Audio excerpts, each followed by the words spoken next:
just around the corner. Thanks so much for stopping by. The Sprint Halftime Report, presented by Sprint. Welcome back.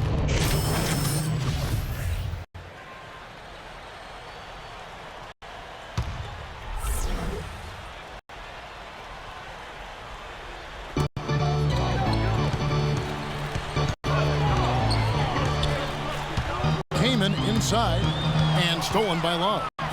Nash and Bryant in the backcourt. Inside the 7-footers, Gasol and Kaman. And it's Young in at the small forward. That's the Laker 5. You know, it's really going to be all about hard work from this point on. And they worked hard to create that high-quality shot right there. Yeah, and that's their goal down the stretch. Continue to find those close-range shots. And he was fouled on the way up. 2 free throws now for him.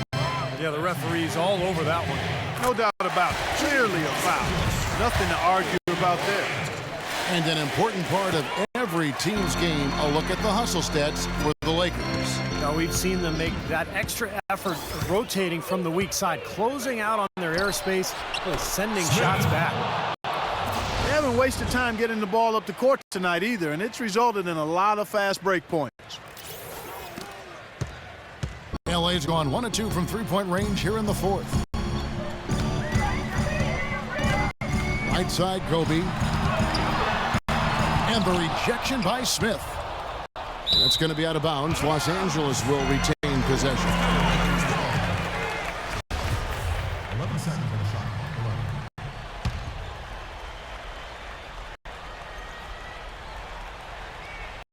11. Here's Nash. It's Young on the wing.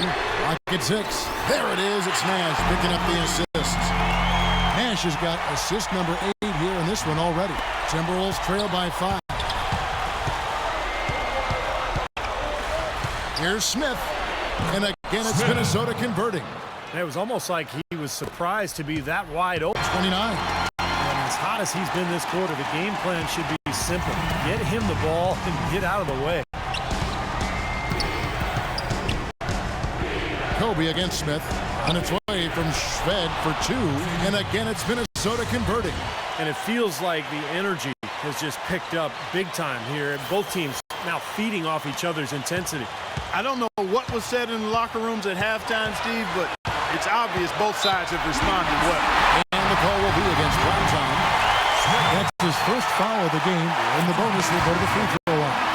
And so it's the Lakers who come out on top here. It was tight, but they managed to come up with the win. You know, nobody wants to lose a close game, Kevin. It's much better to win those tight ones. And now let's go over to Doris Burke on the sideline for an interview.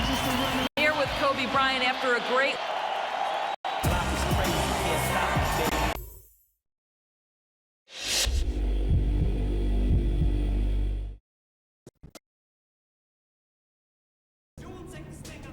Hey, man. Thought everyone was gone. I'm not disturbing you, am I?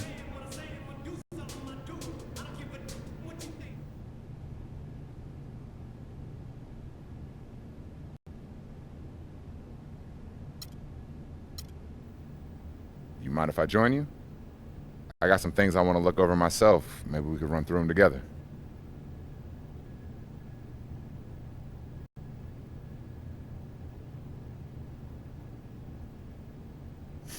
Thanks, man.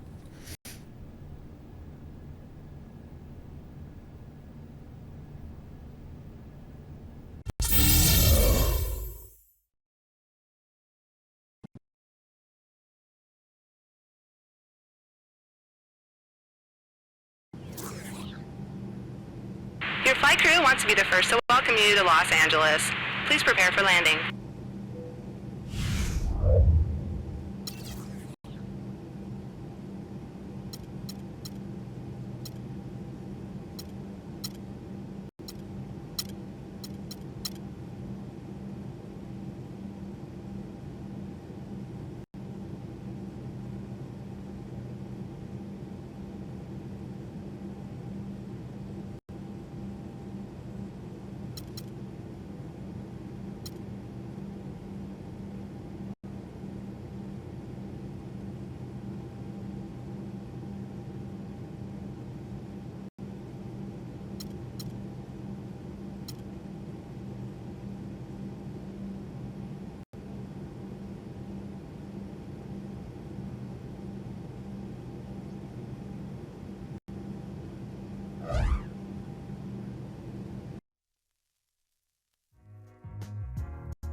make it cool to be. Welcome, basketball fans, to a very special Veterans Day edition of the NBA on 2K Sports. I'm Kevin Harlan, joined by Steve Kerr and Clark Kellogg. A quick check now of the starting lineups for both teams. One of the guys we'll be watching out for today, Jamal Crawford. You know, most people think of Jamal Crawford as a deep threat, but he's got...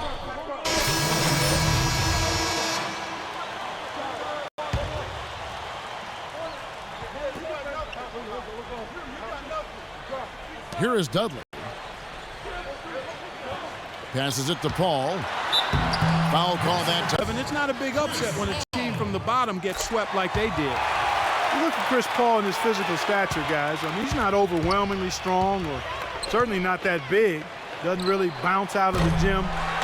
But it's the way he knows how to use everything that he has, particularly his body control.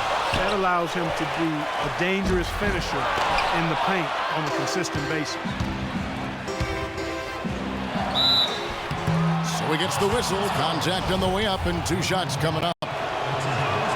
When you talk about Chris Paul's penetration, where's the number 3 in honor of Allen Iverson? But he's not the athlete that Iverson was. Well, he's different. Iverson was a blur. Chris Paul is more about strength and side-to-side quickness. But Paul's a very good athlete in his own right. But it's his skill that is just so impressive. The ball handling, the passing, the awareness. What a player. And let's get this update now from Doris Burke, who's across the way on the sideline. Yes, Kevin, during that last break, I heard Rick Adelman as he addressed his team. He said their plan was run their offense through Smith. On the days when he gets going, he can be a huge contributor, and Coach is obviously hoping this is going to be one of those days. There was something else he mentioned, too. He wants them to utilize the pick and roll as much as possible in their coming possessions. So still in the opening quarter, and already some adjustments being made. And he gets it to go. I tell you what, the post play has been rock solid right off the bat. Well, that's the key to basketball. Get the ball inside, into the paint, either with a pass or with penetration. The shot by Redick, no good. That's not a sight you see very often. I mean, he has a great feel for that jump shot, especially when he's open. Williams kicks to Smith.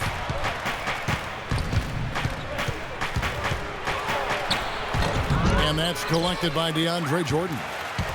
Looking at the last game for the Minnesota Timberwolves, it was a loss to the Los Angeles Lakers. Well, they heaved up a lot of ill-advised three-pointers in that loss. Guys, they were way too trigger-happy from downtown. Yeah, and that's not the area on the court where you want to be forcing shots from. Heck, you were a great three-point shooter, and you know that, Steve. Yeah, I mean, it comes and goes, but you can't just rely on that when things aren't going your way. Feeds it to Barea. It's taken away by Collison. And now it's Collison running. He can go all the way. And that's the kind of play you just do not want to give up defensively. You lose the possession and give up a quick 2 at the other end. That's losing basketball. And especially when you can't afford to give up any buckets, that pushes this lead up instead of going the other way. It has not been an easy quarter for him, at least offensively speaking. He feeds it to Redick. Collison against Smith.